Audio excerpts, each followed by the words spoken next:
there were 60 fire code violations in the Milwaukee hotel. So Judge Barbara Yannick, with the petition from the fire department, closed the building.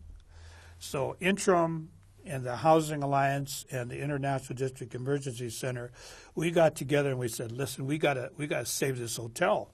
We remember now, we don't want any more displacement of our residents. So we petitioned the court. We all went down to the courtroom, and Judge Yannick looks at it and she says, it's a fire trap. People will die if there's a fire. We said, we will promise to eliminate 60 fire code violations. We have a commitment that we'll eliminate these fire codes. And she said, I'll give you this weekend to eliminate the 10 most pressing concerns that the fire department has. Eliminate those 10. We'll come back Monday and we'll consider whether to close or not. So we got our people together, all the activists, some volunteers, some residents of the Milwaukee Hotel, and I called for help from my buddies from the civil rights movement. Larry Gossett from camp, and the young black folks came down. I called Roberto Maestas at El Centro de la Raza, because that had been up and running now. And they brought their folks, Bernie White Bear from the United Indians and All Tribes, and Tyree Scott from the United Construction Workers. So they all came, and we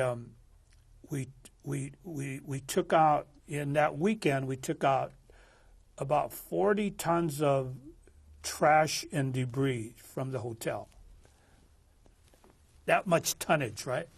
And Tyree Scott and some of the other construction workers, electricians and plumbers, fixed up the plumbing as well as they could, and installed electrical system that would meet code.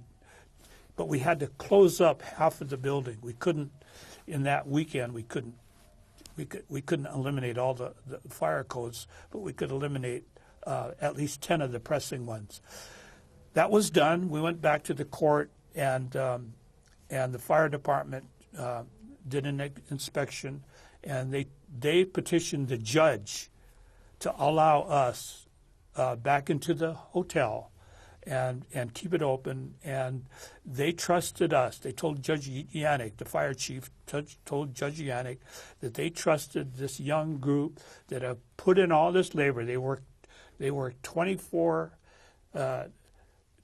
hours a day to get this hotel up to shape.